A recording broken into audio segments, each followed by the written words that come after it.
Australia में labour shortage है, ये न्यूज़ हमने काफ़ी पहले भी दी थी और मैं आपको आज फिर ये चीज़ रिकन्फर्म करता हूँ कि वहाँ पे उनकी गवर्नमेंट ने डिक्लेयर करा है कि उनको अप्रॉक्सीमेटली 1 लाख लेबर्स की इमीडिएट रिक्वायरमेंट है।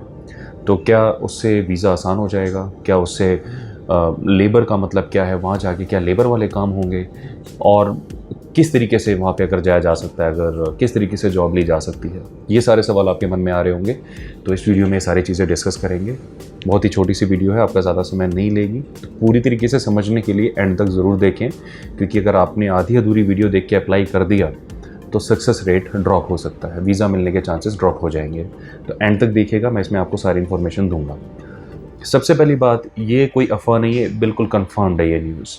उनकी गवर्नमेंट ने ही, ऑस्ट्रेलियन गवर्नमेंट ने ही ये चीज़ कंफर्म करी है कि yes we are into a crisis of labour shortage.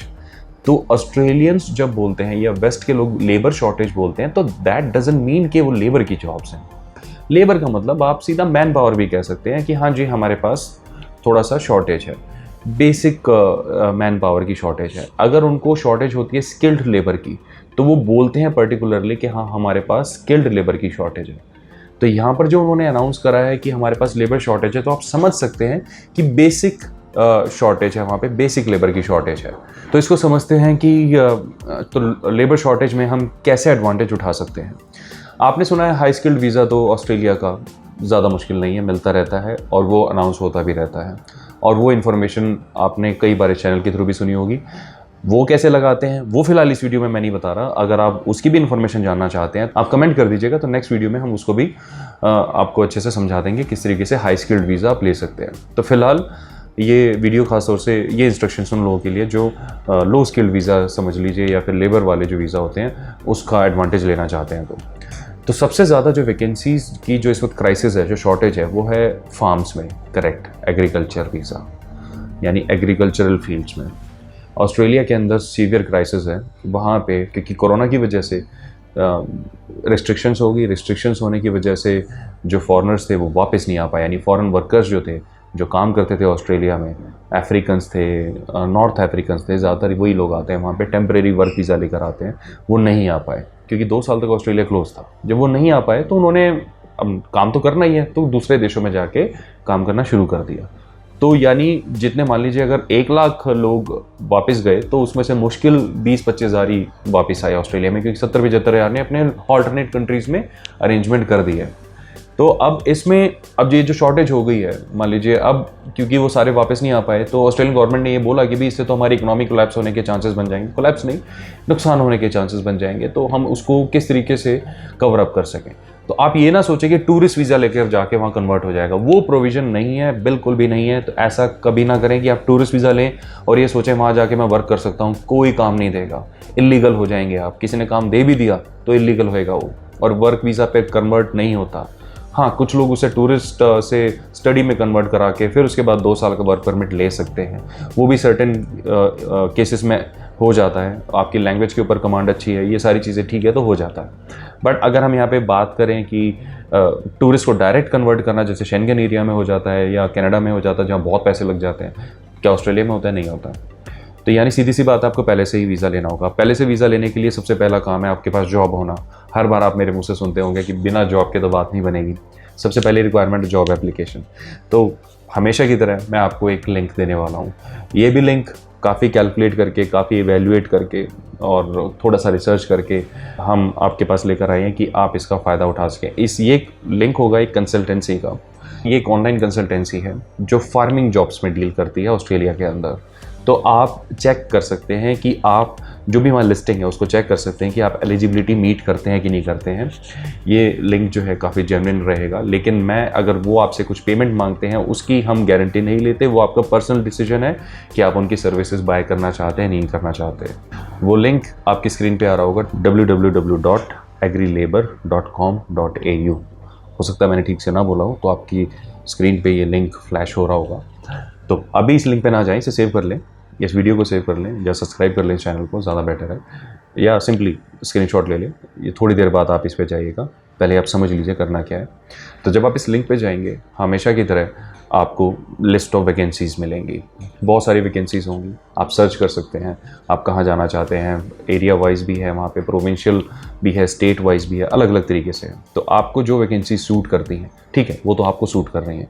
आप ये देखिए कि आपकी एलिजिबिलिटी मैच हो रही है नहीं हो रही है। ये बात भी हर बार हम लोग डिस्कस करते हैं, ये बहुत इंपॉर्टेंट है, इसको हल्के में ना लें। जहाँ पर एलिजिबिलिटी मीट ना हो वहाँ पर अप्लाई ना करें।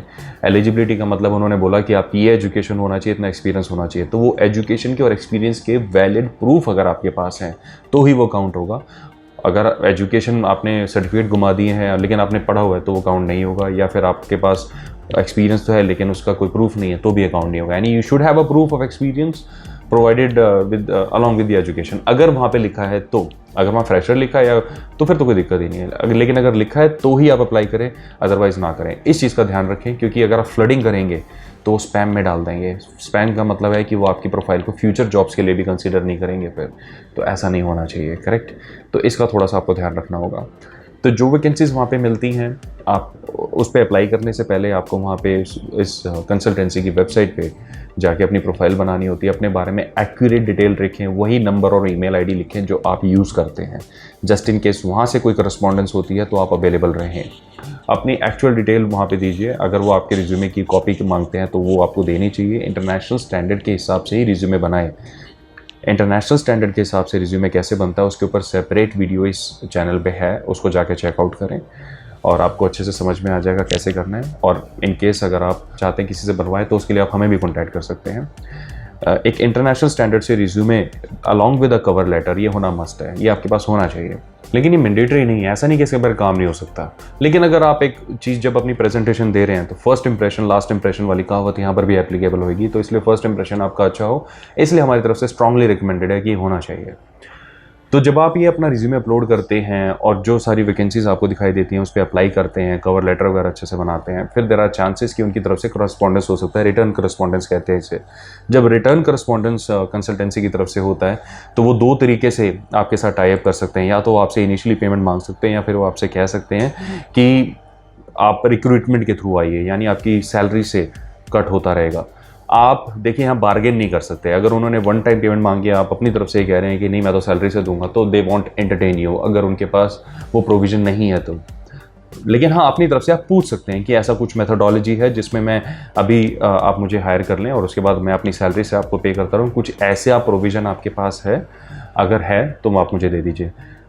आप देखिए मैं कुछ वर्ड्स का यूज़ करूँगा, उसको गलत सेंस में मत लीजिएगा। बिल्कुल भी गिड़गिड़ाइए मत। आप वहाँ पे जॉब अगर अप्लाई करते हैं तो बिल्कुल एटीट्यूड के साथ, पॉजिटिव एटीट्यूड के साथ, not negative attitude, positive attitude के साथ अप्लाई करें, कॉन्फिडेंस के साथ अप्लाई करें। गिड़गिड़ाना, kindly, please, I beg you, ये वर्ड यूज़ बिल्कुल नहीं करने चाहिए। Stick to the point. आपको अपने ऊपर, अपनी प्रोफाइल के ऊपर पूरा कॉन्फिडेंस होना चाहिए। ऐसे ही वर्कर्स हर एक को पसंद है। आप मान लीजिए अगर आपको अपने फैक्ट्री में, अपनी जॉब, अपनी शॉप पे या अपने कहीं पर भी अगर आप कुछ भी काम करते हैं, आपको किसी वर्कर की जरूरत है और कोई वर्कर आके पीछे ही पड़ गया आपके, मेरे को लो, और आपको इंप्रेशन ठीक नहीं आ रहा, तो जितना वो बोलेगा उतना ही अगेंस्ट आप होते चले जाएंगे। सिमिलरली यहाँ पर भी है। तो स्टिक टू द पॉइंट। कोई बात नहीं, अगर उसने इंटरेस्ट नहीं लिया तो गो फॉर द नेक्स्ट। वहाँ तो लिस्ट है और भी मिल जाएंगी आपको, राइट। इसके अलावा और भी बहुत सारे रिलायबल कंसल्टेंट्स हैं जिसके ऊपर हम रिसर्च कर रहे हैं। पहले हमें पता चल जाए कि वो किस तरीके से काम करें। ऐसा तो नहीं कोई स्पैम वगैरह तो नहीं है। जब वो हो जाएगा तो उसकी भी इन्फॉर्मेशन हम आपको ला कर दे देंगे, तो आप घबराइए मत, राइट। तो ये सारी चीज़ें थी मैं ऑस्ट्रेलिया की आपको बताना चाह रहा था। तो आने वाले टाइम में अगर आप ऑस्ट्रेलिया मूव करना चाहते हैं तो ये सारी चीज़ें आपके लिए हेल्पफुल रहेंगी, ये मेरी उम्मीद है। अपना समय देने के लिए धन्यवाद। बाय।